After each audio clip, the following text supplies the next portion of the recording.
Okay, it says live here. Let's wait for it on YouTube. So in the meantime, hello everyone. Hello. And welcome to our little tarot chat today. Wait. So in the meantime, sound. Okay, it's working on YouTube. So I'll be in StreamYard now. Okay, so today I have a guest with me, Amy from Strength Reversed. Hello. And Hello. I'm so glad to be here. yeah. And I'm once again in the States, so that's why we're kind of almost in the same time zone, which makes this really easy.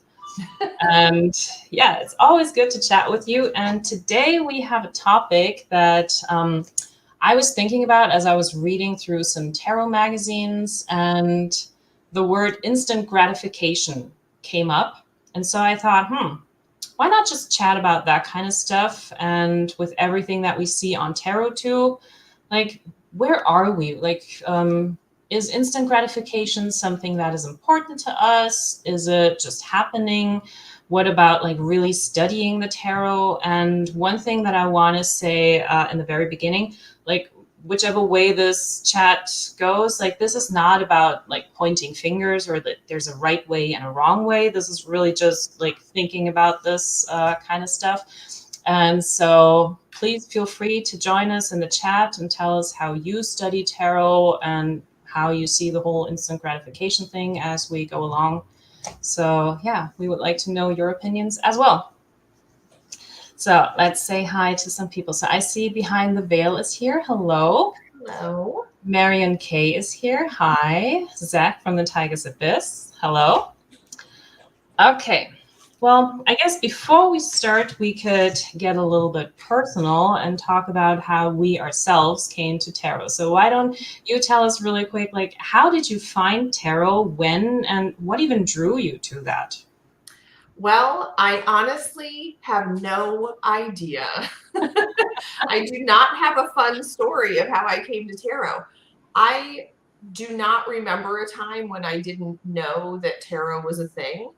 It wasn't a thing to me, but when I was probably in college, I started getting into Wicca, and I really tried hard to be Wiccan. And so that, I think, is when I started picking up the tarot. And there was in Minneapolis a little, magic witchy shop, and I think I got a deck there. And then, of course, there were decks at Barnes and Noble that you could actually they had sample decks, so you could actually take the cards out and look through them. Nice. And I somehow, I don't even remember where I got my Robin Wood deck, and that was the deck that I had for years and years and years. And I did have the standard plaid-back Rider-Waite Smith, and that kind of like just sat in a drawer or something because I wasn't really interested in looking at those pictures, but it didn't call to me. And that's pretty much how I started.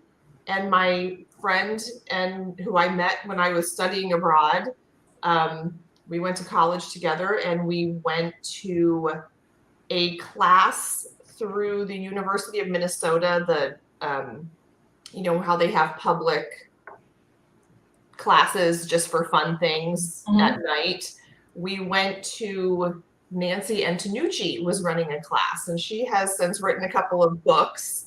And so she's from St. Paul, and so I lived near her, and she was just our local tarot reader way back then. And so she was my very first introduction to studying the tarot way back in the day. That's so crazy that they would do that at like a college or university. Yeah, it was called Open U, and it was just their extension classes, and you could do knitting or car mechanics or tarot cards. And what about books? Like, did you right away look at some books, buy some books, and read about tarot? Well, in this class, Nancy Antonucci told us specifically 78 Degrees of Wisdom by Rachel Pollack. So I ran out and bought that book, and it is a phenomenal book. However, for me, it is the cure for insomnia. And I could only read it in short doses and was like, I can't. I don't remember. I must have had some other books But I also took over the years a class here and a class there in, you know, similar community ed classes kind of a thing, and picked up things that way. I must have been on the internet when that was invented. And then, but I don't remember any specific books. I have several books that I've accumulated and used those now, but 78 Degrees of Wisdom was the big one. That was the first book I went out and bought. So would you consider yourself like teacher taught or self-taught? Half and half, because I have, you know, mostly, I guess, self-taught. The majority has been self-taught, but I have taken several classes that I have found beneficial because, hey Gerald, because I'm just not good at, I have to have a class and a deadline and an assignment and someone telling me that I have to get it done. Mm. I'm not an independent study kind of gal. Yeah. I'm too distracted. Yeah. Well, for me, it was like living in East Germany, that was like spirituality was not something you could have access to. And after the fall of the wall, that kind of slowly changed. And so in the mid 90s, that's when the first esoteric and occult things appeared little by little in the bookstores.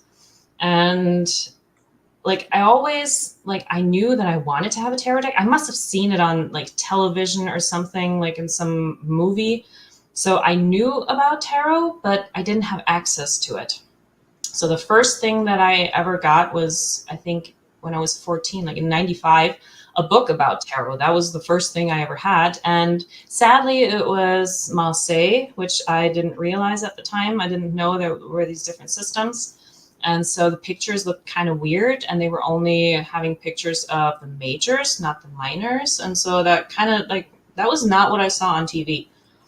And so then I didn't really look into that any further. And when I came back from my exchange here in the summer of 99, I went into my local magazine shop, and there it was, like a magazine about Sailor Moon. And since one of the Sailor Scouts was also like doing tarot cards and stuff, they put out a Sailor Moon deck, majors only, in that magazine, which was only sold in Germany. And I was like, yes, I need to get this. And that was my very first tarot deck. And they had a magazine with that deck that would give very brief but very good descriptions of these cards. And that's how I learned. Like I would do the learning by doing kind of thing, like doing the spread, the Celtic cross, and then looking up what it meant. And then the more I did it, the better I was able to remember the meanings of the cards. And that's kind of how I learned. Like I wish I would have had some class to go to, someone to teach me. And it took about at least one more year before I found a bookstore in another city that had 3 tarot decks for sale. One was the classic RWS, another one, I don't remember which one it was, and then the Witch's Tarot, which is also known as the James Bond Tarot. And so it was like a tie between, okay, do I go with the classic, the one that I should have as a reader, maybe? Or do I go with the Witch's Tarot? And sadly, they were sealed. I couldn't see them. So the Witch's Tarot is a pip deck. And had I known that before, I probably wouldn't have gotten that. And I would have gotten the classic RWS. But it had the word witch on it. There was a black cat on the cover. And so I just went with that one. But when I was kind of disappointed. It was like, the minors all look the same. They just have like however many the number is of swords or whatever on it. It's like, how am I going to read with that? And so that for me started the whole book reading kind of thing. Like I could only read the cards when I had like a book with me. And it took a very long time to really memorize that. So that's interesting because I've definitely done the book thing where I'm going to learn through this spread and look things up, especially when I have a deck that I'm not familiar with.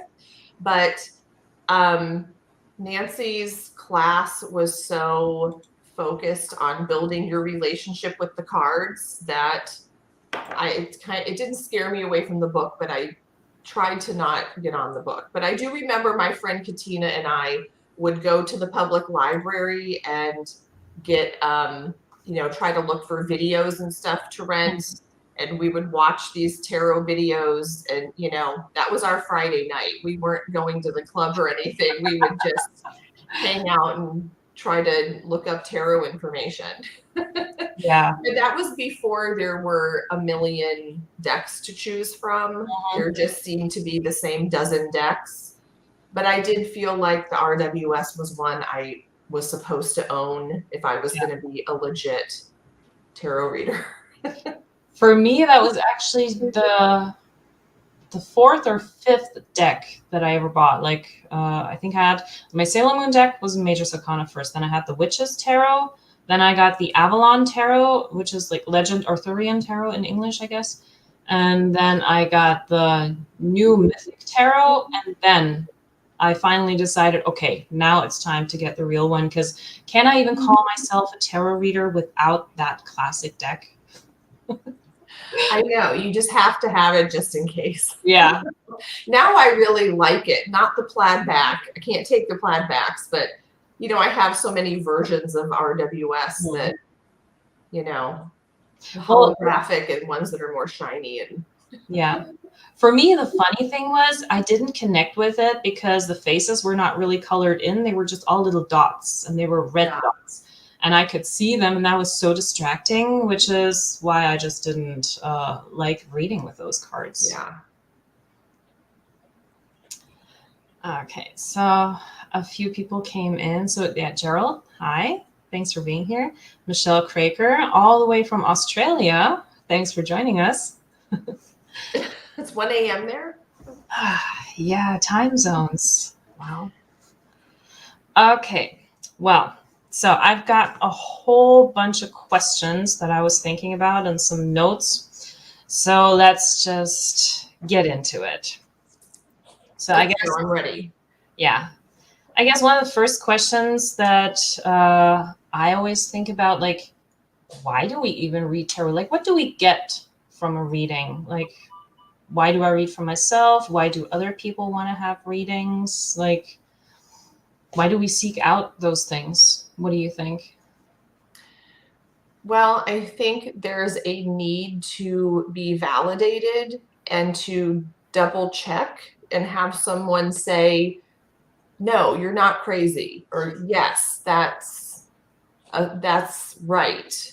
Or just, how do I think everyone wants an instruction manual. Like, am I supposed to be feeling this way? Or, Yeah. And it is just something to, I guess, turn to or lean on. And it's something that you can physically do and touch. And whenever you can do that, I think if you're in times, a challenging time, it feels like something you can do about it and an action you can take. Yeah. Yeah, I get the whole tangible thing. Like, it's something that you can see instead of just like your own thoughts and like turning in circles and not really getting anywhere. So yeah, I kind of get that. And like when I get readings, I usually am at a crossroads where I'm trying to make a decision, like go this way or that way. Like, what would be the best course of action? And so for me, the best questions to ask for myself are always those how or why questions. Like, why am I feeling this way? And sometimes I'm just looking at the cards and it's interesting. Sometimes I expect certain things to come out and then the complete opposite happens.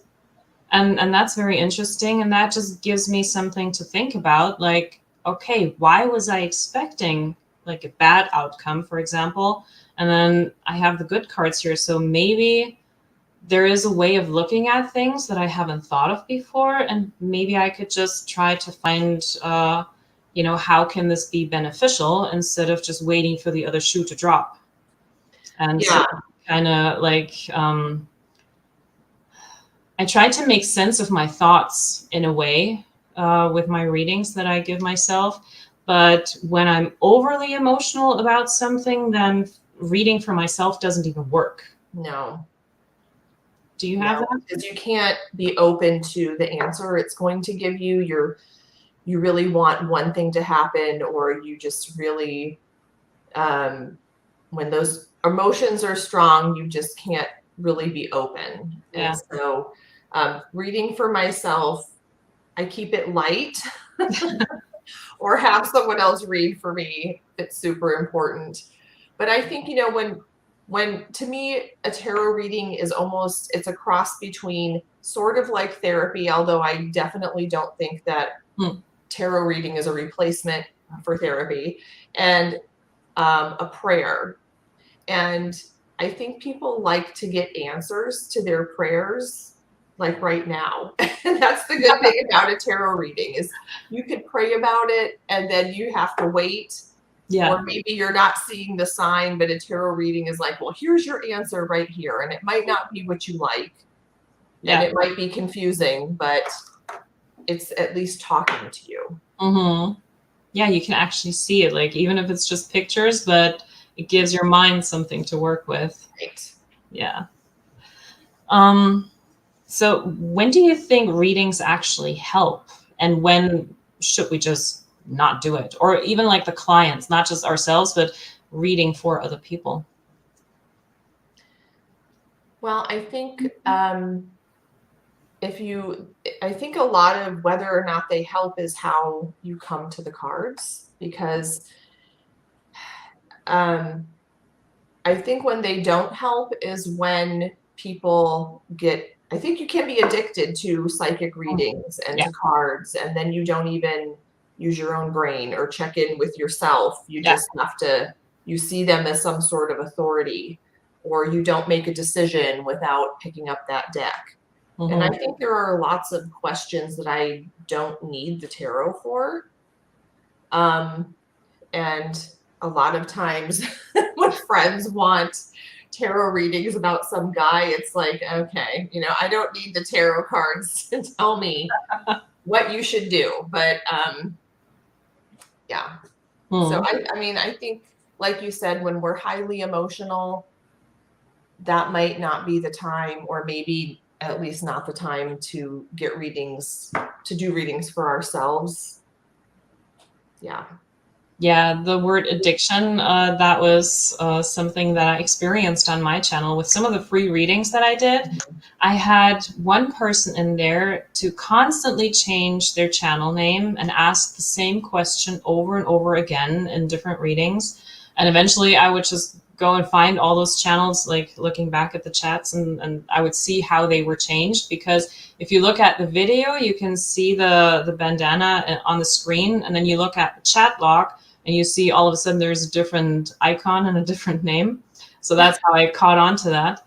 And so, yeah, there was one person who was constantly asking the same question over and over again. And I even looked at my answers, and my answers were always pretty much the same. Yeah. But the person just wanted something else or something more, even though the answer wasn't bad. But I guess it wasn't the, oh my God, yes, that person is going to propose to you tomorrow and you'll live happily ever after. They're your twin flame. Yeah, it wasn't enough. And I was like, that kind of makes me sad in a way, like, because why don't you just talk to your person about this kind of stuff? I mean, getting that tarot reading once, and maybe even getting validation from a second reader, just, to see what's what and to compare notes. But to ask like 10, 20 times, and I've seen that person on other channels, like in our community, do the same thing over and over again. And I'm like, when is enough enough? Like, what more are you looking for? And so that's when I'm like, okay, I have to block this person. I can't do this.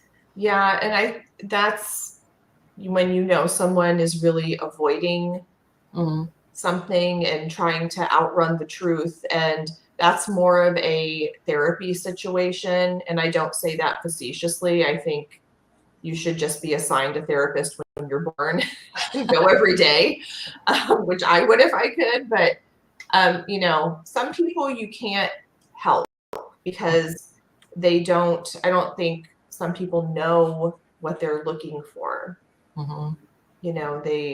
or they want to give away control, or there's something that they're not dealing with. Ooh. And yeah, I've had friends do that too, where I had one friend who was not in a good relationship, and every time we got together, I just knew it was coming. Hmm. Do you have your cards? And sometimes I'd say, no, I didn't bring them. But I always have a tarot deck, okay? But I'd be like, no, I forgot. And I knew what was coming. I knew what she was going to ask. I knew what the cards were going to say. And it was like years. And she hadn't really made any changes. And so I'm like, there's nothing more the cards are going to tell you because the situation is the same. Yeah. And I don't know what you want me to say. And so I eventually did have to tell her that I wasn't going to read about that anymore. Yeah. Yeah. And then you end up feeling resentful and, all of that. Hey, Ange, I hope you're feeling good. Okay, let's look at chat. So Marion says, I think as time goes in your tarot journey, you appreciate the RWS, but not necessarily at the beginning. My first proper deck was the Dragon Tarot. Yeah, I guess now with all those mass market decks that we have, people don't really gravitate towards one of the big traditional three, like whether it's Marseille, RWS, or Thoth. They go with pretty pictures, which I can totally understand. I will do the same thing. But I have one of each of those, just to make sure I'm legit. See, I only have the RWS. I cannot really find anything in the Marseille images. And Thoth, I'm not saying never, but I'm not there yet. Yeah, I mean, I have a deck that I got used, and I was like, I have to buy. I can't not buy it. It's $250, so I just have to own it. Okay, well, for $250, okay. Yeah, for $250, you can't pass it up. Yeah. Gerald, I'd worry if Amy didn't have a tarot deck with her. Yeah, I'm one of those, like, I open my coat and have a bunch of tarot. Which one would you like me to read with? Yeah. That was awesome. But I will lie. I have no problem lying and saying, no, I forgot it. No, I didn't bring one. I still have to get to that point where I actually do have a tarot deck with me at all times. I don't do that because like when I have one, it's just never really a moment to read with. And so I'm like, why even bring it? So I haven't gotten to that. It's kind of a security blanket. Yeah. I just have like a giant purse that has a mom. It's like a mom purse, and it has one of everything in the whole world you could ever need. So, here's pepper spray, here's a tarot deck, here's, Gerald is asking, which tarot deck is to your left right now? Who are you asking? I'm guessing. I have the Radiant Wise Spirit in a little bag, and I also have the Murder of Crows. See, I traveled light this time, so I only brought my haunted house. Of course, can't go anywhere without this one. And since I'm doing like a reading study kind of thing with the Housewives Tarot, I brought that one. I love that. I love the death card in that deck. Yeah. Oh my god! Like all the devil card, that chocolate cake. Yeah. And I like the Judgment, the bacon on the scale. And then I have one one oracle deck. I think the Energy Oracle Healing, whatever kind of cards. I don't know the name. Like these are the backs. I just trimmed them. Those are pretty. And that's it. I just have 3 decks with me, but I figured, being on the road for 2 weeks, how many decks do I need? Last time I was on the road for 6 weeks and I had a little bit more than that, but I wasn't even using everything. So that's also kind of interesting when you actually do travel and you ask yourself that question, like, which deck am I taking with me? How many do I need? I spend more time and energy deciding which decks to bring than which clothes. Because, I feel like I need to pack for every eventuality. So which should I bring, Yeah. Okay. And Marion has a small deck she keeps in her handbag at all times. Thought about you, because using the Housewives Tarot. Yes, the Housewives Tarot. That one is definitely fun. I'm still like getting to know it a little bit, but yeah, like for example, the Tower card with that Jello stuff, that took me a while to really like get into it and see the Tower stuff in it. But after a while of I was watching some videos on like the esoteric meanings of the cards, and so like knowing all of that, which is also kind of like where I'm at right now, and then looking at these kind of cards, these fun cards, definitely helps me to read better with decks like this. So I like the Jello mold tower because, Jello molds are very temperamental and they could topple over at any time. And you always, in the 70s worried, would your Jello mold turn out? yeah. And that reminds me of that kind of like sometimes they do these birthday cakes where they have like a Barbie stuck in the middle and Yeah. all that stuff. So that kind of what that reminds me of. Yeah. Okay.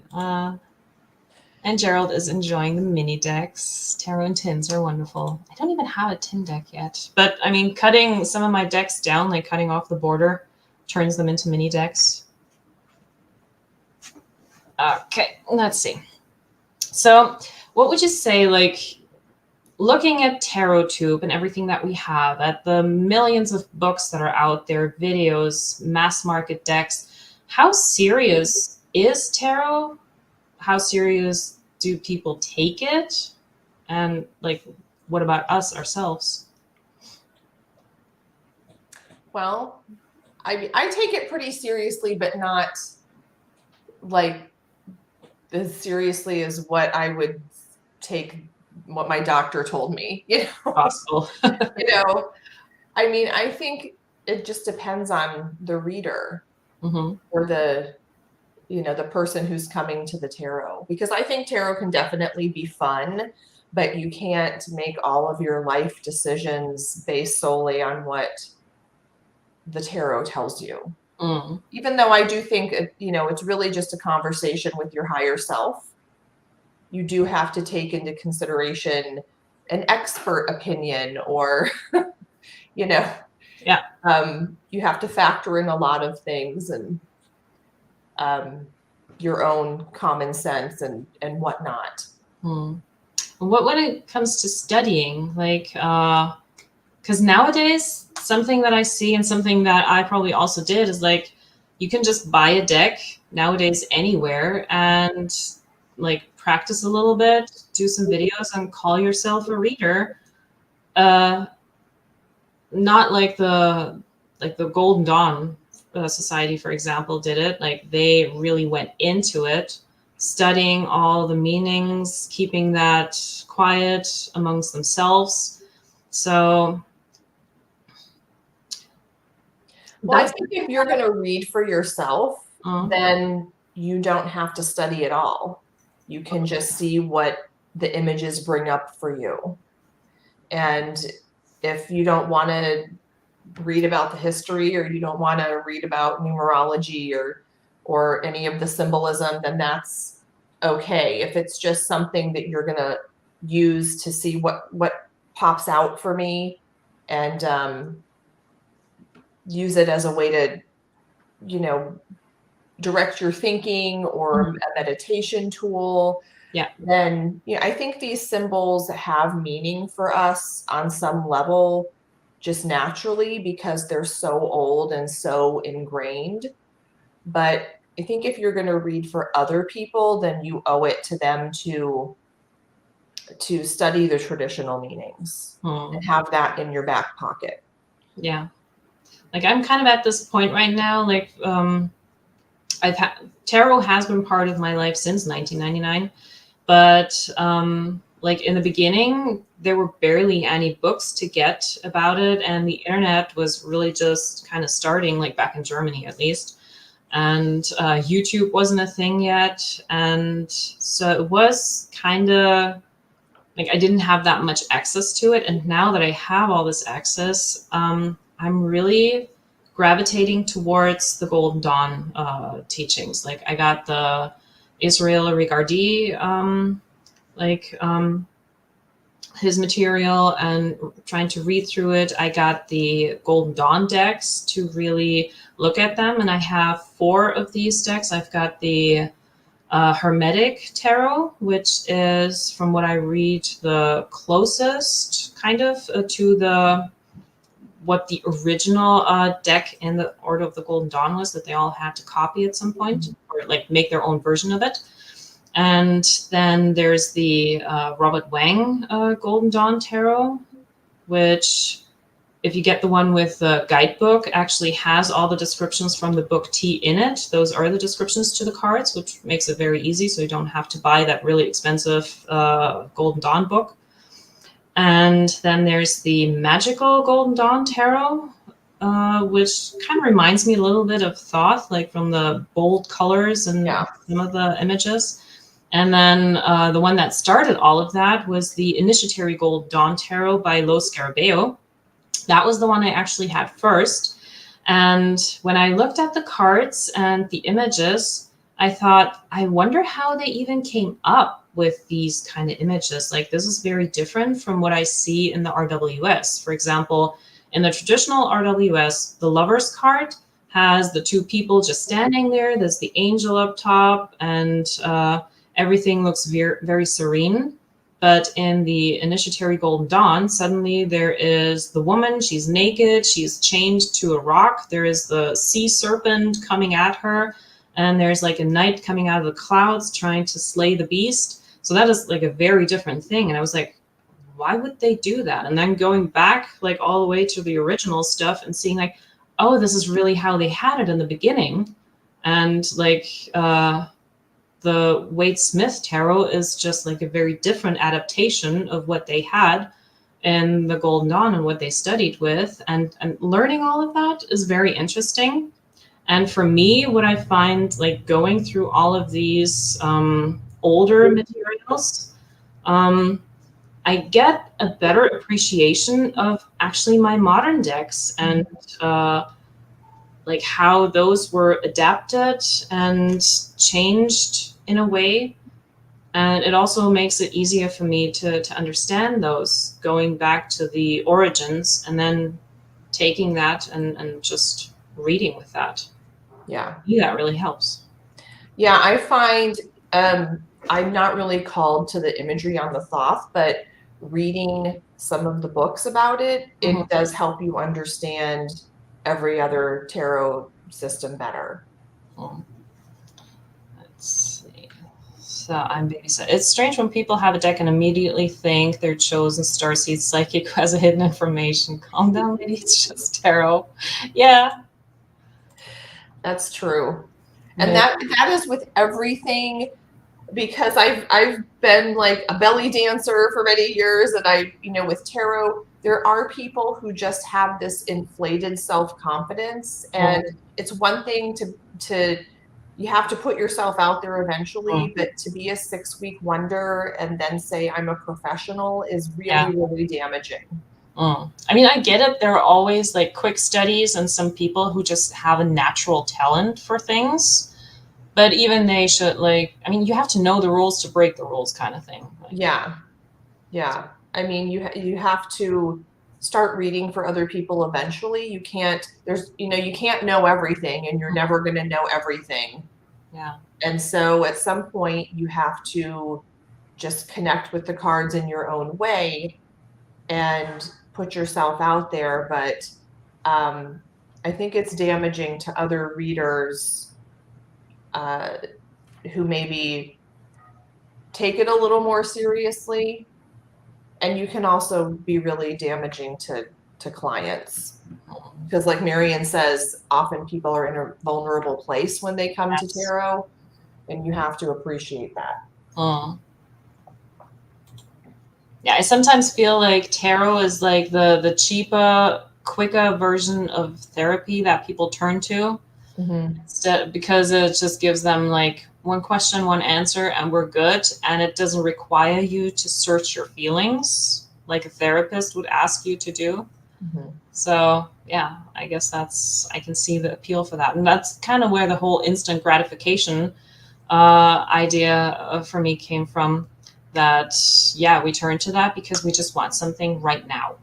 Like, we don't want to spend a lot of time uh, thinking about, okay, how can I improve my situation? What steps do I need to take and all of that? I just want the answer right now, right here. And Yeah. cards spell out, okay, tomorrow you're going to go have that job interview. Everything's going to go great. The next day you're going to sign the contract. Bam, done. No. Right. You don't have to. Well, I think that's sometimes too what people want. They just want to know, okay, you're doing it right. That guy is thinking about you and everything's fine and you don't have to do anything or change anything and nothing is going to be difficult. And usually that's not it. And I think a good tarot reader, um, even more so than someone who is studied on all the history and the symbolism, which is important, but I think a good tarot reader is someone who is doing the work on themselves. Mm-hmm.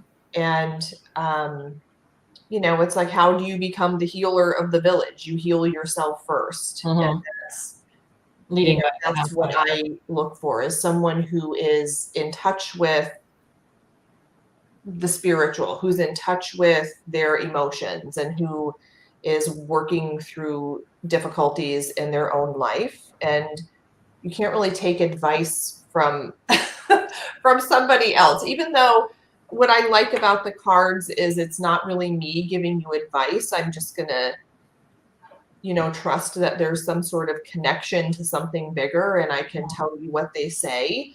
And really they're not going to say anything you don't already know Yeah. deep down. Yeah. I mean, something that, like, when I read all that stuff about the Golden Dawn Society, that I wish that we had right now was some kind of place where we could turn to actually do all of these occult studies, which we don't really have too much of anymore.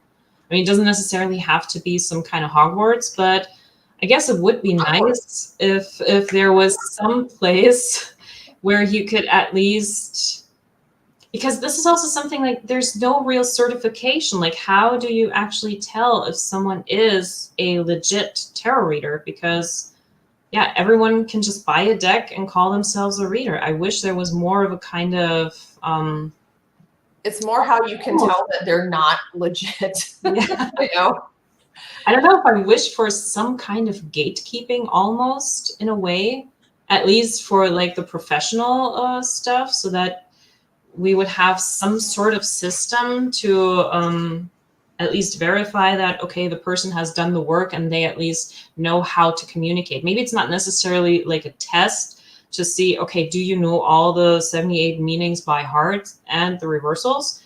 But I think something that could be tested is how a person delivers readings and how they interact with clients, because it does put some kind of pressure on us, because if it goes completely the wrong way, they will come back to us and be like, you told me this and I did that because of you, and all of that. So I don't know, I guess that's just something that I wish we had, some place. I know that there are tarot associations in different places, Yeah. but Well, there are. I mean, you can get a certificate from this or that, and you're a certified whatever reader. But then it's who is that person giving you the certificate, and who gives them the authority to yeah, say that you're a good enough tarot reader.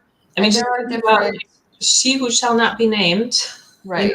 to refer to, and all her angel certificates and everything that she gave everyone, and then she did a 180, and now what are Yeah. those worth anymore? And now all those people are going straight to hell. I know.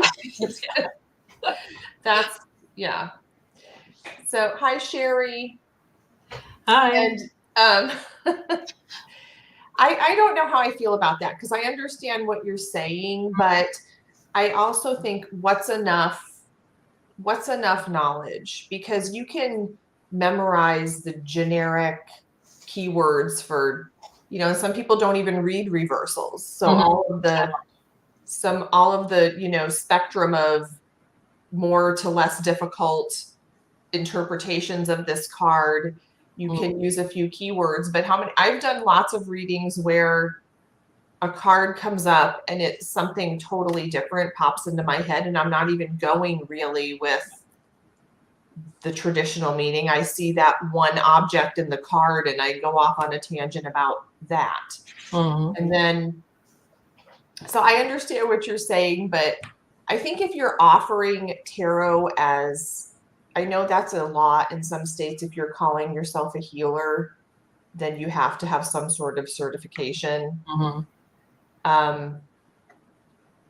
But I don't see tarot that way, because but I do think there's a lot of responsibility, on the other hand, put on a tarot reader to know when to tell, if you're reading for others, when to tell a client that's too far, like that's beyond the scope of tarot and you need some other professional, or I don't feel comfortable reading about that because I don't want to be responsible for giving you the wrong information. That's what I like about, for example, Natalia from Ouroboros. Like, I watch her Instagram videos now, and I love that she has this background in psychology and that she can put the tarot in a very different perspective coming from psychology, and actually like saying things like, okay, when a client is asking you this, is that really what they want to know, or could you help them find a better question? Like, I really like that way of doing things. I think 90% of the time it's not the real question. But speaking of that, that kind of brings me to the other tarot tube. And how, it is stressful to read for clients. You don't want to give them bad information, but I think that just comes from experience, how to put it out there in a palatable way without, giving them something that's inaccurate. But the other tarot tube, I find, and if you don't know what we mean by the other tarot tube, you mean like a card reading, right? In our city. And one is tarot tube and the other one is the other one where they have a bajillion views, and they are constantly doing live readings, and their title of the video is, is he your twin flame? Is he thinking of you? Are they jealous of you? Yeah. Other questions that I personally probably wouldn't ask the tarot. But those are the kinds of questions that really aren't the real questions. And some people are willing to go there and willing to answer those. And they're very cringy. Does anyone else find those cringy? I watch them too for different reasons. Like, I have like 2 or 3 channels that I tune into every once in a while. But for me, I found that I'm interested in seeing how they read. Like, what do they actually get out of the cards for that specific questions? Like, how would they do that? And then sometimes I hear something that they say about a specific card, and I'm like, ooh, I haven't thought about the card in that way. And since I have this deck that I'm actually writing on, then I'm like immediately grabbing my pen and taking some notes on my cards. And this is also like to just see how other readers interpret their cards. So it's kind of like also a way of learning for me. Just looking what they do with the cards, and like, they have other decks. What do they see in the cards? Since we have so many decks, and I don't want to buy all of them, so that's a good way for me to substitute that. Yeah, that's a good point, because I do like watching other people read, and they're kind of fascinating. If one comes up on I'll click on it, and you can't look away. It just gets sucked in. But I don't know. Some of those questions, I call them like low energy questions. And there's no judgment. It's just not what I prefer to read about, because I do find that it's not the real question. There's something bigger at work under there. And sometimes some querents just don't want to do any digging, and that's fine. And that's where they are. And that's why I think there's a reader for everyone. Yeah. And the funny thing is, like, I actually watched a video from beginning to end to see the different groups and if they would actually be different. But most of the times the groups are pretty much just the same. Like, everyone picks their group and then it's like, oh, I got my answer. But if you look at all the others, they're pretty much the same thing. Just maybe a different way of wording it, or maybe there's a different twist, but essentially it's like the same thing. Well, that leads us into, I think one of the reasons why they have such a big audience is because it's free. Mm-hmm. And maybe you'll do a little donation of, a few bucks into their account. But, and that was one of the things we were going to talk about is payment for tarot readings. And I think those kinds of questions, no judgment, those kinds of questions, I think a lot of times aren't asked by people who are willing to pay $40 or $50 for an hour of sitting with someone getting their cards read. Yeah. Well, marketing wise, the strategic thing to do would be like have a little bit for the free stuff and then either direct them over to whatever paid service to go into the extended, or say like, okay, I can give you a mini reading for free, but if you want this really in-depth thing, my information is below, hit me up and we can do this privately and I can look into your situation specifically. I mean, that's how I would do it if I want to make money. I'm honest. It is a good money maker, I'm sure. I mean, how else, like nowadays, especially with so many tarot readers, if you really want to make money from that, you got to find a way to draw them in. And I guess those readings that we have on the other tarot tube that are kind of like the gateway drug to get people like to come to you, and they can sample all these different channels and then just see which one they click with and maybe buy the product. Yeah, I have done that where I've given a friend a free reading and I always tell them the first one's free. It's like a drug dealer, the first one's free and then you got to start paying. Yeah, like how do you stay in business? Everything's free. So there are places like, you just need to know where to look. Okay. Ooh, give us the details, Marion. Yeah. Where's the Tarot Hogwarts? There are like neon red signs in the window of tarot. Are you talking about? I guess that's the other YouTube, the other tarot tube.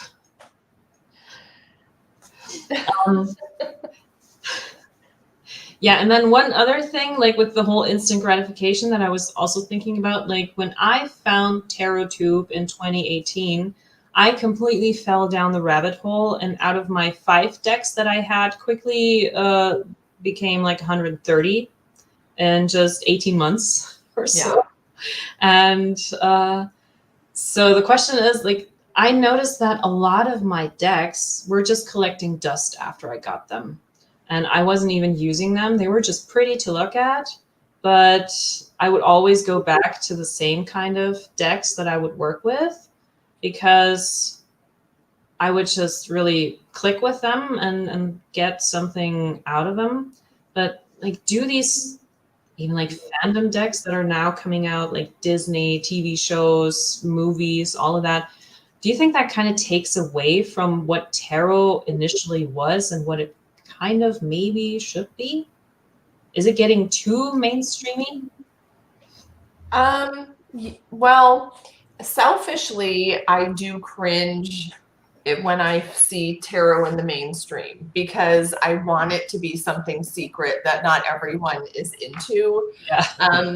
And I do think there are lots and lots of decks that maybe aren't ready for prime time. Mm-hmm. So they could have taken a longer time, done a really thorough guidebook with the deck instead of just putting it out there just to put another deck out there. I do think we're saturated with decks, and a lot of people want to make a deck because they, as a study tool, they want to approach it as, I'm going to make a deck that's perfectly suited to me and how I see each of these cards, and that's totally cool.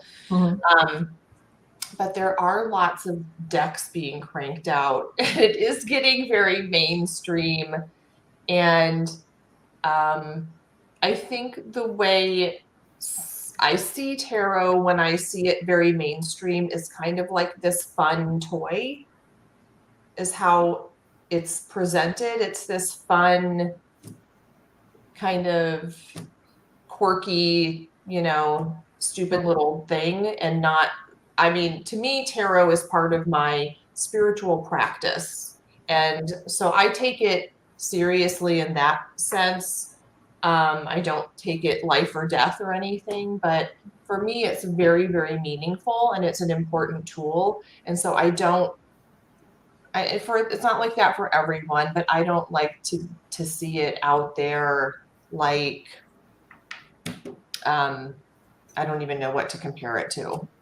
Like, the Miss Cleo psychic hotlines, which I think Miss Cleo's awesome, but I don't like it for it to be too watered down and too hokey. I don't like to see it portrayed as hokey.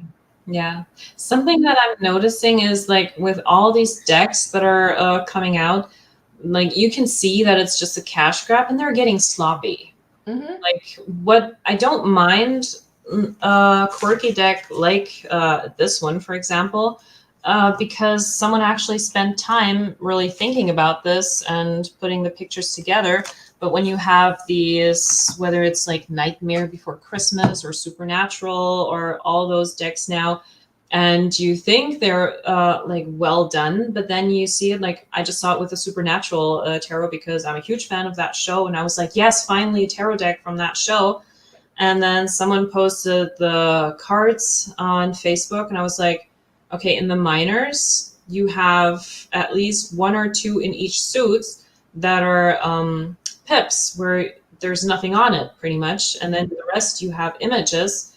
And so it's like, okay, were you just too lazy to find something? Was the time not enough? What is it? Like, how is that even working? And I think that should just, no. Like, if they want to do a deck, like, do it right, take the time, and then make it good, but not like, oh, let's see how many decks we can sell a year, and let's, like, what other film is popular, let's do one for that, and just, Yeah.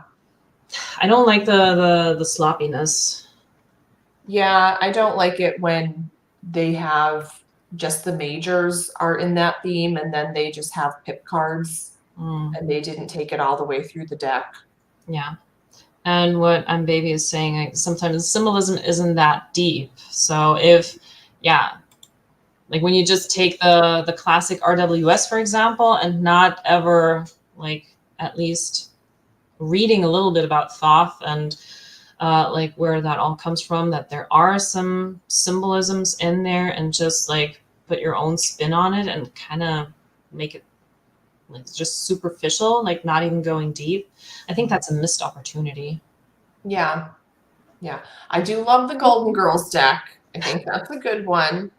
There are things that could be improved, definitely, but I'm seeing one out there now called the Desme, and it's like Disney. It's supposed to be all the Disney animated characters, and it's, like the princesses and stuff, and they just changed it to DES. Copyright. Yes, avoid copyright issues, but that I think is a whole other topic. Oh my God, copyright and all of that.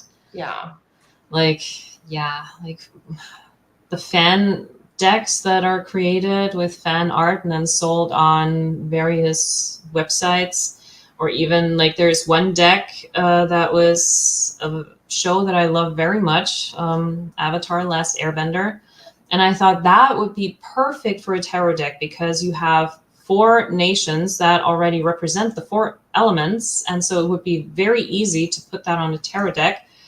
But the way that it was, and someone took that and put the entire thing into a different continent and made that a very different deck, which doesn't work at all with the story, canceling out the 4 nations, the, what was it, the Inuit, Chinese, Japanese, and Tibetan monks, canceling those out and putting something else on it, which like goes into the whole cultural appropriation thing.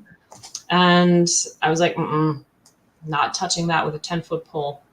Not Yeah, and I think it's fine to do a fan deck for yourself that you're going to use for yourself, but to then sell it with someone else's the intellectual property. Yeah. And as much as I would like to have a Sailor Moon deck, I know there are other Sailor Moon decks out there, but they're not officially licensed. At least the one that I have was put out by the company who also sells like the comics, the toys, and everything. So it was a legit thing. And so that's why I still read with it, and that's why I love it, and I will never get rid of that one. But I will never buy one of those fandom decks or fan-made fan art decks, because no, like, I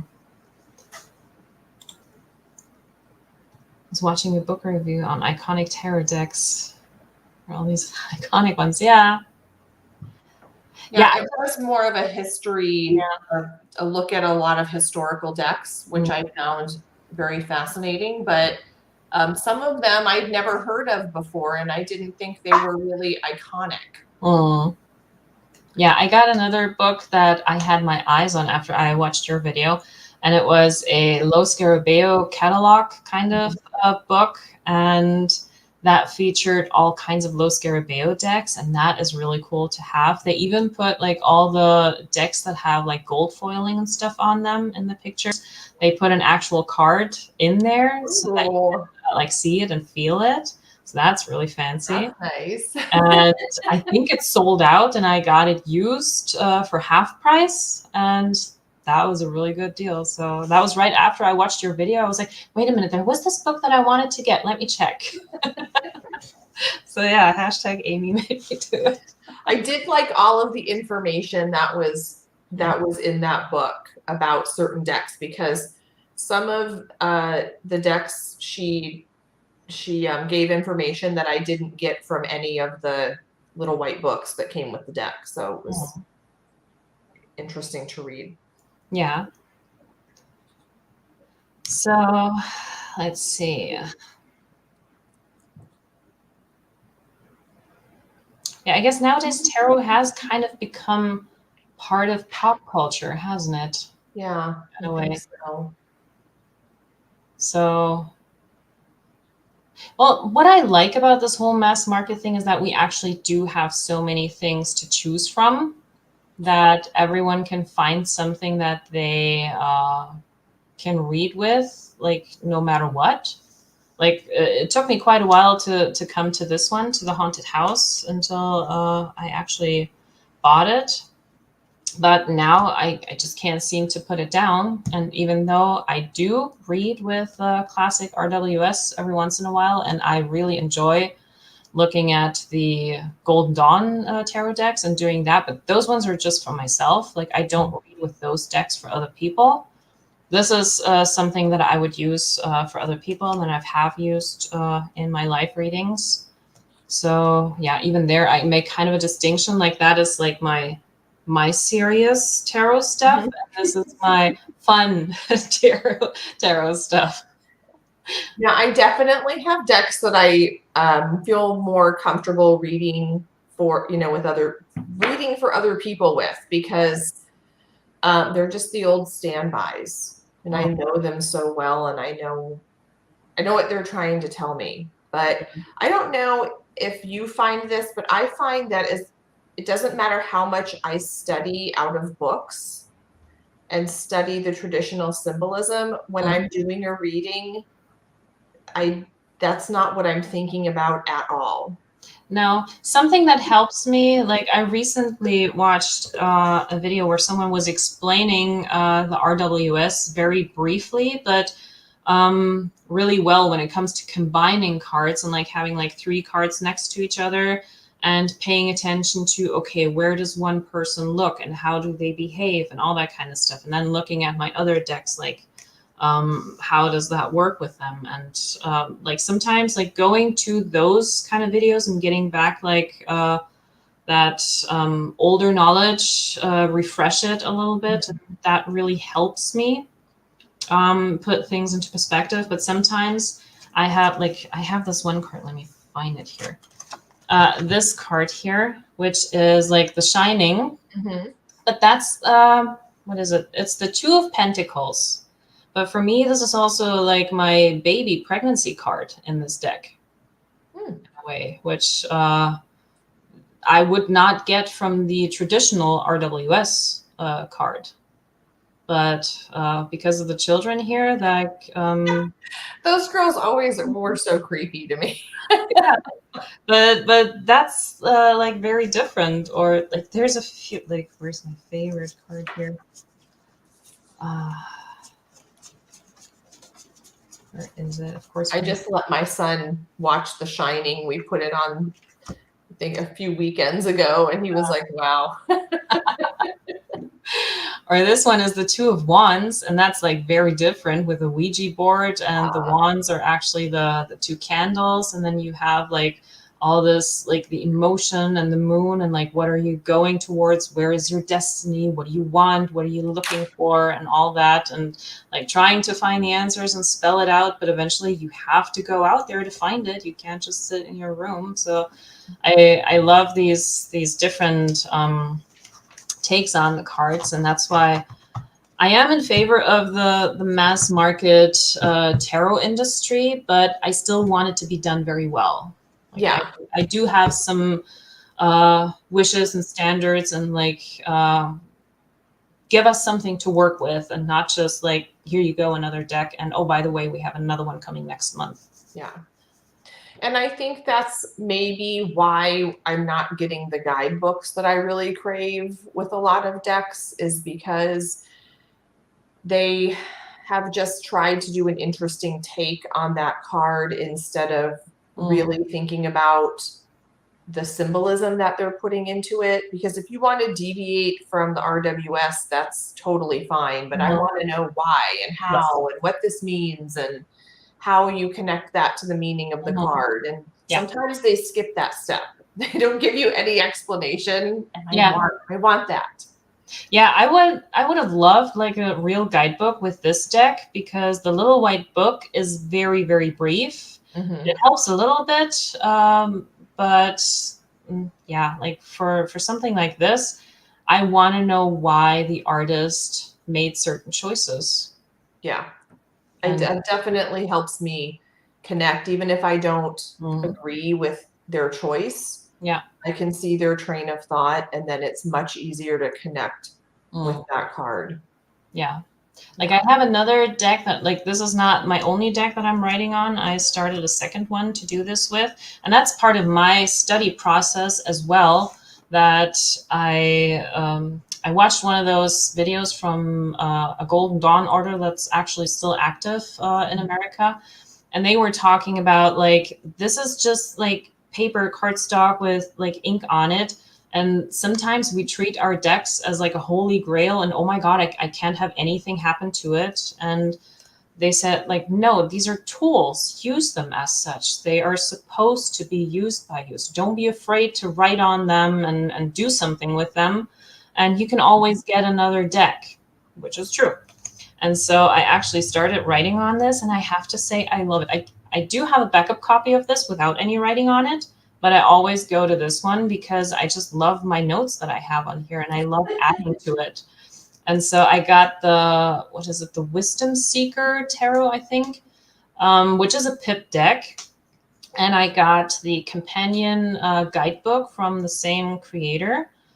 And I'm actually like going through all of that and writing on those cards. And I just love doing that. Like for me, that's like, okay, I read what's in the guidebook. Then I have everything that I know about the cards so far, putting that all together.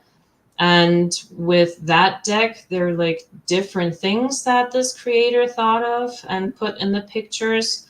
And so, yeah, I will write those down as well. And as I go, I will see different things. And when I look at my notes and look at the cards, I'm like, oh, I could put that on there as well. So this is like a never ending project in a way. Well, Mhm. until the space runs out.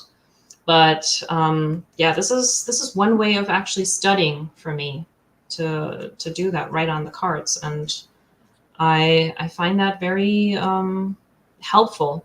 Also, because like when I'm traveling, like right now, and I have a deck with me, and it doesn't really matter whether I'm like spacing or not. Like in case of emergency, I would have notes on the cards, but they're not just simply copied from a book. Like I actually took the time to write something on here. So I got my deck and journal all in one, and I don't have to refer back to a book because I'm not one for a tarot journal. I start that and page 3, I'm like done.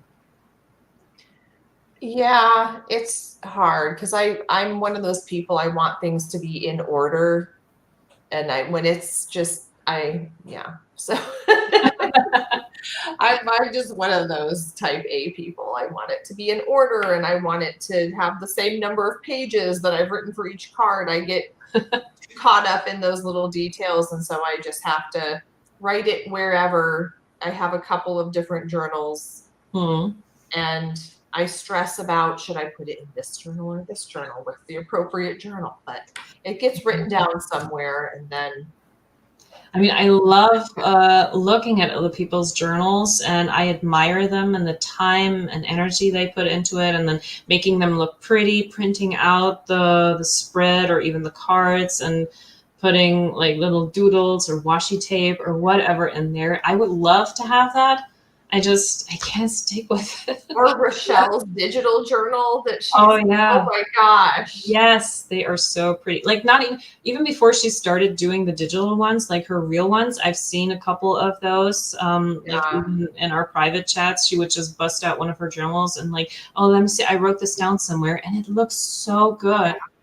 And like this best and only thing I can do. Like write it on the card, and then for me, it's like, okay, when I see this picture, I know I have notes somewhere. So where's that? Like, no, I need everything together. My brain just doesn't like go someplace else. I need everything in one place.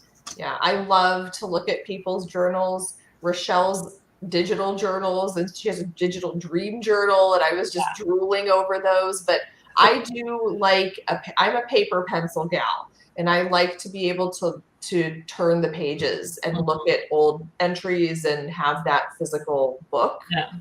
So I'm not a digital person. But then you have Dawn Michelle, who's like these journals are just gorgeous, and God.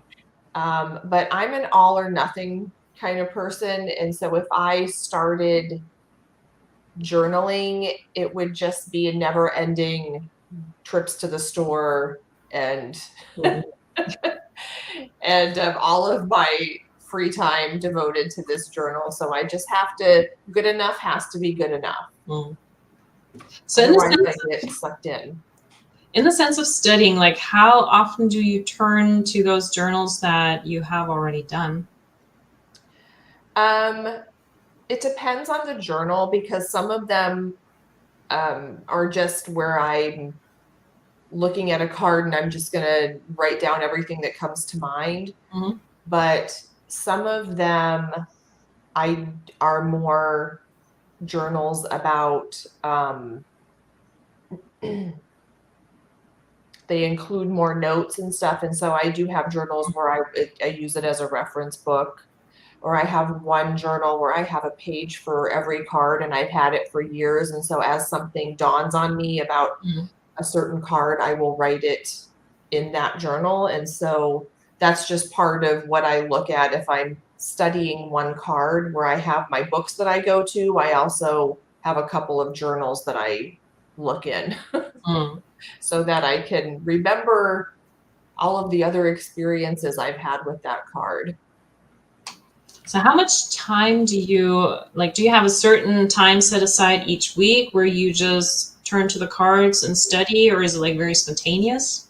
It's spontaneous, and it goes in fits and starts, and I get on, court card jags, and then I, decide I'm going to finally figure out all the court cards, and then I lose interest in that, and then I get called to this. And so I really wish I was more methodical about it. And, I admire these people who have all of this knowledge in their brain about the card. And I find that I have an understanding of the card that I have a difficulty putting it into words.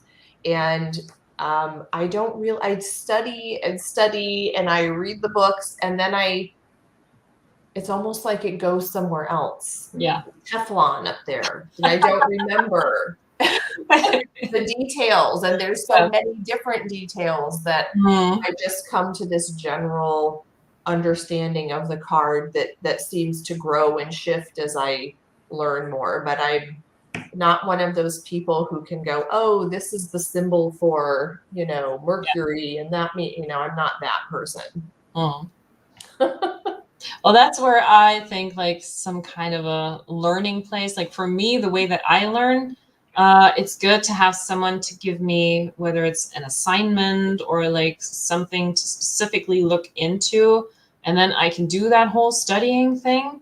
And like if it's just me, myself, and I'm like, okay, where do I even start? What do I want to do? I'm like, yeah. I end up spending more time trying to narrow down all of the topics than actually doing anything productive. But I also think people, should have a lot of different teachers, because you learn just different approaches in general, and something you might never have thought of that. Oh, I never thought of thinking about it this way, or choosing cards that way. And I really like, even though we're overwhelmed with information out there, I really like having lots of different teachers. That's kind of what I sometimes think of tarot too, like with certain channels that we have that actually do talk about tarot in depth and not just do readings. That for me, that is kind of like a big class of tarot, and we're all like conversing in the best way we can with just like sitting in front of camera. Not too much of a dialogue, but I mean, we get to talk, and I love that. And so, yeah, I do turn to certain channels to learn more and to get their take on certain things. Yeah.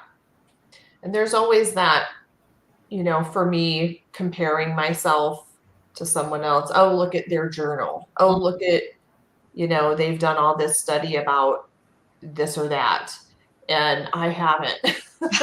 But, I think at some point you do have to intuitively connect with the cards too. It's not just all about, every possible history and meaning of this card, but you also have to connect.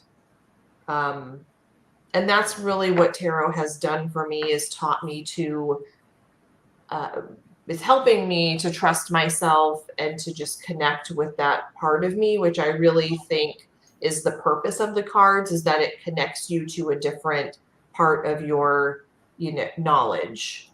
It's not necessarily just intellectual. It's helps you remember things that you've picked up through many lifetimes. Yeah.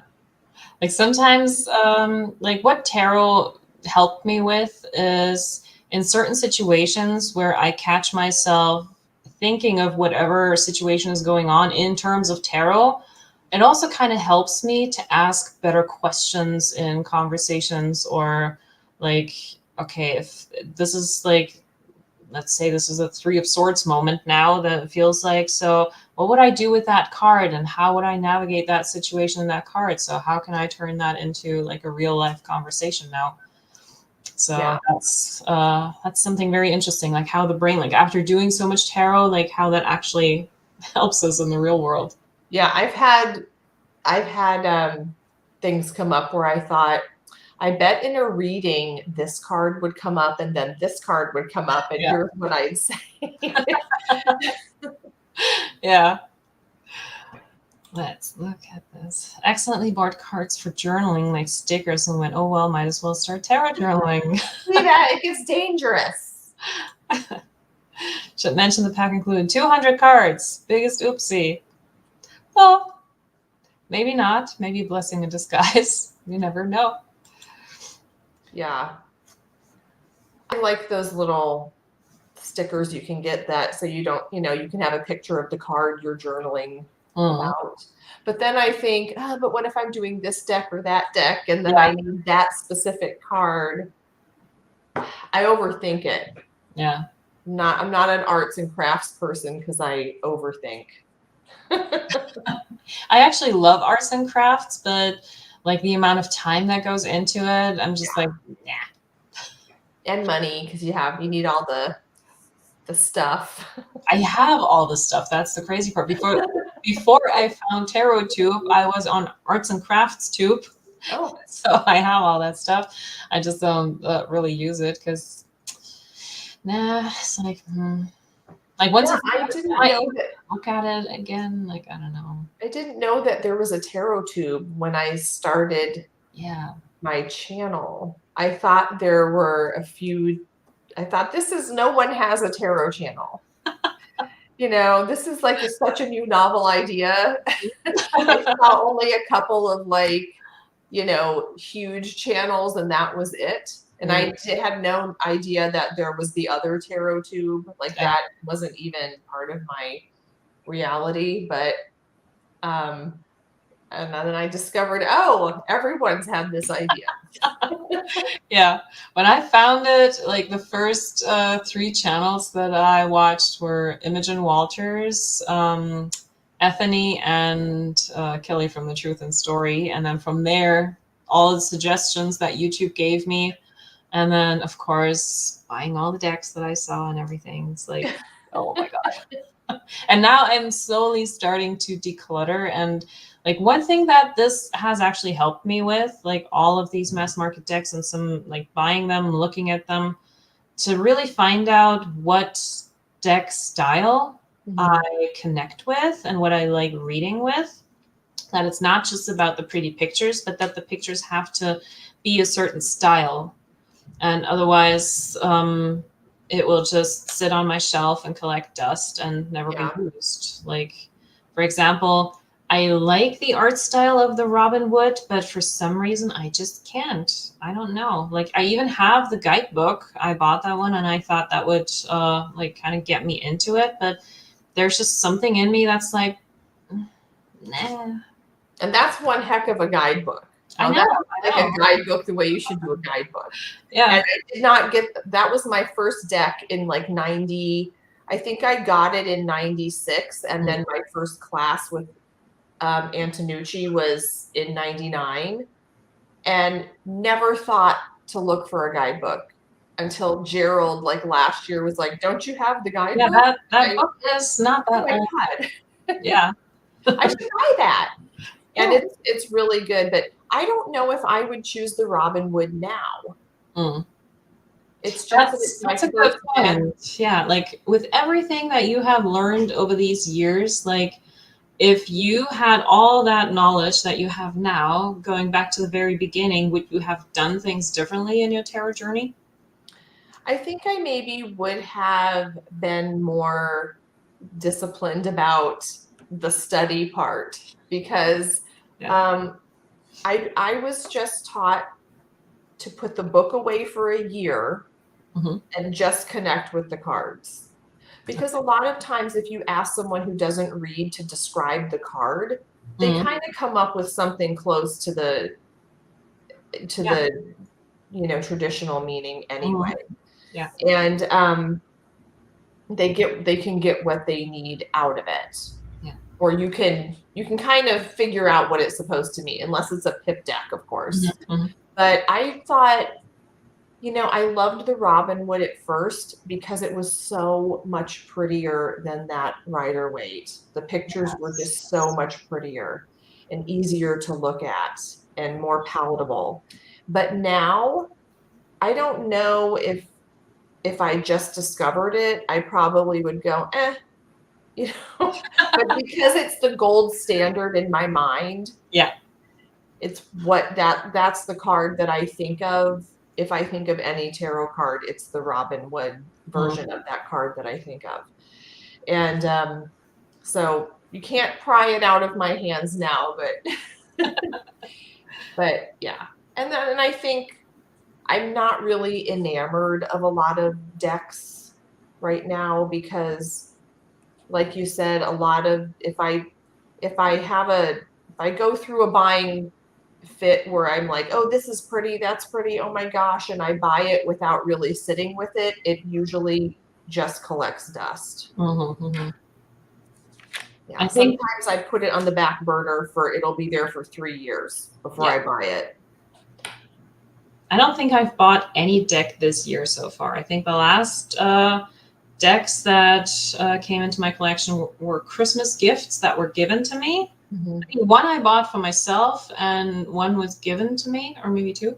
And that was the last time that I bought something, and I haven't even felt the urge because for me, like going into all of these studies and reading about the Golden Dawn, it's like, oh, I don't really feel the desire to look at any new decks anymore because first of all it's like kind of repetitive in a way, like there's not too much new and oh my god I need to look at this kind of stuff out there. And yeah, like I'm now starting to downsize, Mhm. and I've learned what I really like, what I can read with and what I want to read with, and the rest is just going to go at some place. Like some are still a little hard to let go of because I've had them for so long maybe, and there's maybe kind of an attachment, but Yeah. at the end of the day, like, do I really need it? Like that's the question that I'm asking myself at this point. So like what do I want to work with, and what would give me the greatest pleasure in working with that so that I'm like not turned off by it in a way. It is hard for me to let go of decks, even decks that I haven't touched for a really long time and that Mhm. I don't really can't even tell you that I really like because of my Rider-Waite experience where I hated it for so many years and now it started speaking to me, and now I have lots of different versions of Rider-Waite, Yeah. and I'm always afraid like the Housewives Tarot. I had that years ago and I gave it away because it didn't really, I thought it was cute, but it didn't really speak to me. And one of my friends said, I'm looking for a deck that's not dark at all, that's just really light and fun. And so I sent her that deck. But now I'm seeing it everywhere and I'm like, oh, I love that deck. And so I'm always afraid Well, it's still in of getting print rid of it. thing. No. And I think, I mean, you have that book, Smart Girl's Guide to Tarot, and I Yeah. think that one goes fabulous with this deck. And now I'm dropping the cards. So yeah, that was like the original guidebook with that deck was like okay, but I love the way that the cheekiness of that book Yeah. uh, is, and that kind of fits this deck perfectly because it's very different and I yeah, that love that book. yeah, definitely. Like some of the descriptions of the people in there, like Yeah. it's It's just nice very enough fitting. boyfriend, but boring. Like if you want stable and boring, go for it. But if you want Right. sure, that's not This it. is the guy your mom would want you to date. Absolutely. So what do we have here?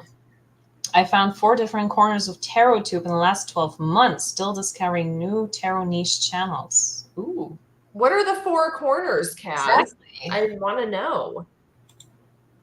I literally bought 24 books after finding tarot tube when I was just getting back into tarot after many years. Yeah. Yeah. Well, books are good. I mean, like having different viewpoints and stuff, and then finding your own stuff. I have a lot of books I haven't even read yet, I so know. shame. I Um, find it hard to read through the glossary. Like I don't just want to sit and read in one sitting. Ace mhm, of Cups, Two of Cups, Three of Cups. I yeah. just go to it when I need it, and then I find that It all of the beginning of every book is the same. How to choose a tarot deck, how to care for your tarot deck. Here, you know, Yeah. here are the 4 suits. Here are, you know, this corner with the Hermit's Cave was the first corner. I want to know the 4 corners. I thought there were only 2 high schools. Well, I guess that would be the enablers corner, like showing all the decks and getting people to want them, which I have totally done. Like I have been enabled and I have enabled. So yeah, hi, my name is Maria. I am an enabler. The political corner. I'm not familiar with the political corner. Angel. Are there people who are politicking tarot? Yes. Like especially around election times, there are actually channels who will like read about all the primaries and like whether there was a debate, how they did, and what's going to happen. Like, yeah, there's a political tarot. But is it just doing readings about possible outcomes, or is it they look politicizing the tarot? And yeah, the political corner is huge. Yeah, they look into a situation like, for example, now everything that's happening between Russia and Ukraine, people looking into that, like who are the good guys, who are the bad guys, and what's going to happen? How do they play together? How do they not like each other? Why? What happened? Like there's like some kind of stuff. Yeah. And I did that too, like just for myself to see what happens, like with the last election that happened in America. I was taking out a deck and just looking at the cards, and then I was surprised that it was pretty accurate. I think that's interesting. I mean, just reading about current events is interesting. I have seen some videos pop up about, you know, reading about Meghan Markle or some Kardashian. And that I don't agree with, because I don't think you should use tarot to look into other people's business who didn't ask you to look into their business. I mean, maybe for yourself, but I don't think I'd put that on YouTube. Then we've got outrageous showmanship corner, bells and whistle type. What do you mean by that one? Man, I'm totally out. This is like people talk about different decks and I'm like, I don't know what you're talking about. I'm blissfully unaware. And then we've got the ET Starseed Multiverse Theories. I guess that's maybe where the twin flames fall into as well. Like I always thought like there's love readings and then there's everything else. Because the majority, I mean, 90% of the questions will always be about love. And I thought we were just the normal tarot tube, and then there's the weird tarot tube. Well, what's really normal, you know? Well, we are. Think of us as boring, maybe. I feel like we're more of the seekers. You know, we want to know the answers. And now I do believe in to a point in the whole starseed thing. I do believe that there's got to be something else out there. Yeah. And they probably would love to communicate with us. Even if it's just to tell us that we're doing it wrong. Roll up commentary. Okay.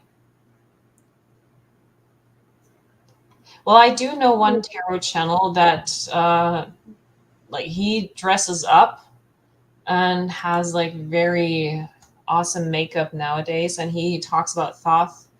Oh, what's his name? Joe something. Joe, I can't think of it, but he is awesome. Like I turn to his channel for like knowledge. What? Okay, where are these channels? Shock value. I want costumes and shock value language. They have their own. Yeah, I guess I haven't seen that much like shock value language.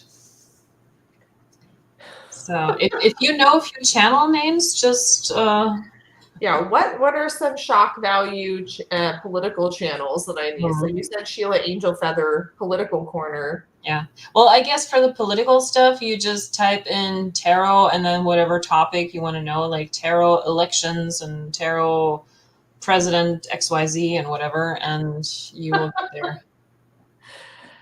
Oh my gosh. Because I did see that a lot with like the what was it, the 2016 election? Like they were reading tarot up and down for that one. And even the 2020 election, maybe. Yeah, they did that too, but I was really no wait, 2016 I wouldn't have. It was the 2020 election that I followed on TarotTube. That's interesting. Yeah.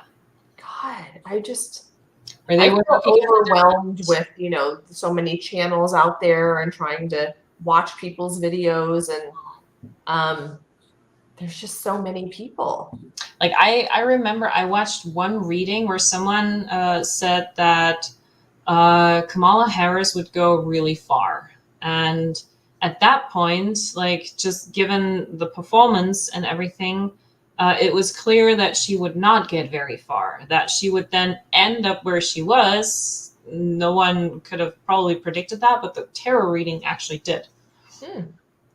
So that one was kind of interesting. Okay, so here we have some. Start with Linda G and the whole thing will unfold. Yeah.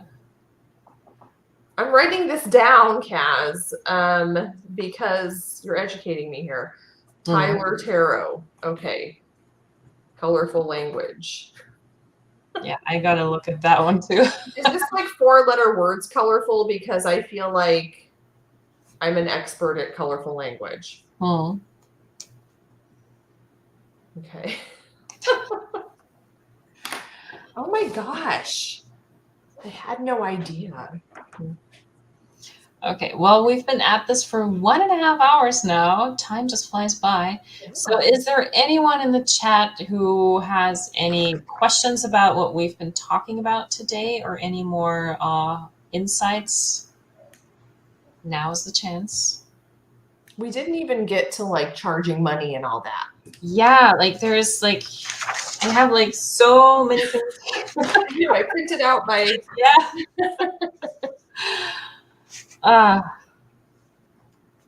Yeah, like one of my last questions here is, like, are we losing the historical aspect of tarot and should it be preserved as like an occult practice?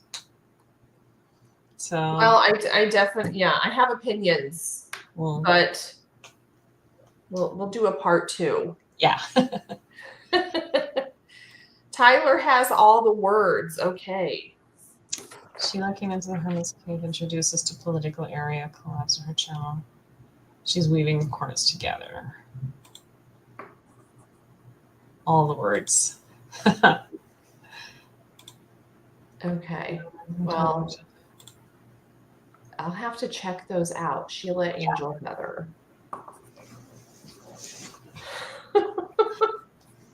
I wonder if they're going, there's this tarot tube out there where they talk about, tarot books and stuff.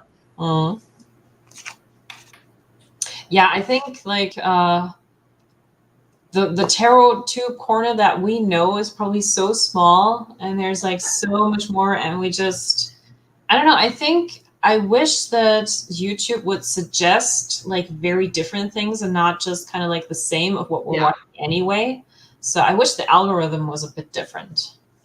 Yeah, the algorithms that control our lives. Lilac Lantern. Okay. I thought it was just going to be me and like 2 other channels talking into the void.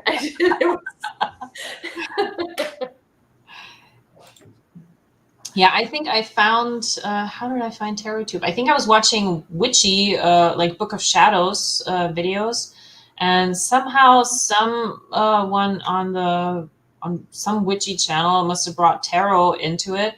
And then all of a sudden in the suggestion stuff, there were tarot videos. And I was like, oh my God, there's tarot on YouTube?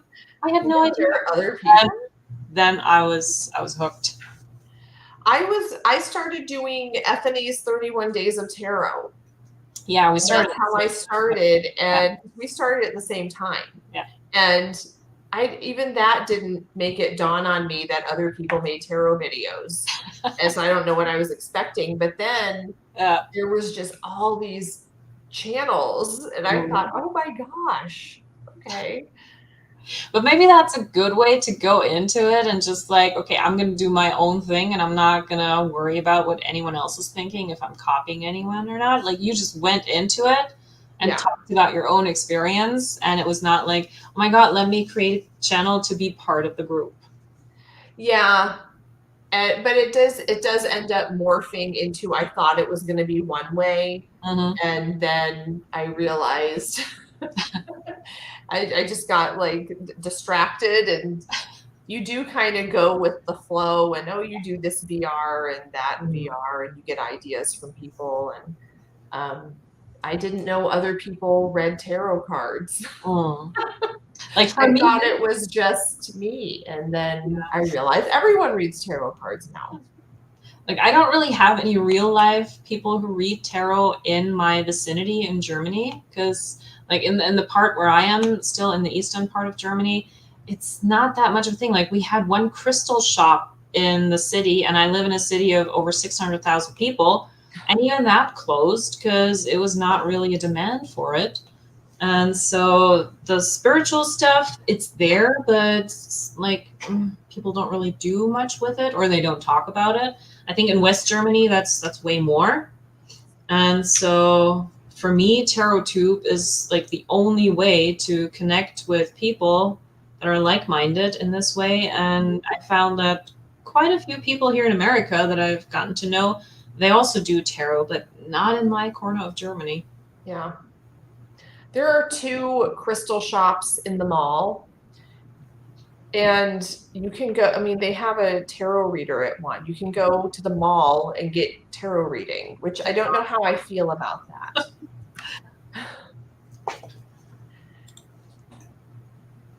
Elemental cartomancy. Just in my group. Elemental cartomancy kind of sounds familiar. Yeah.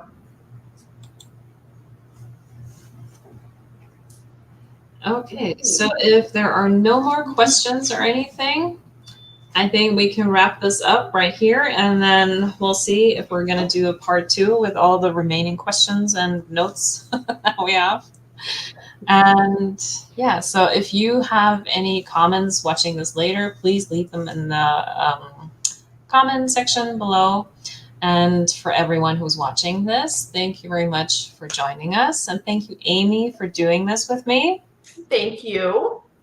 And I guess we'll see you sometime in the future. Have a good Easter and take care, everyone. Bye. Bye.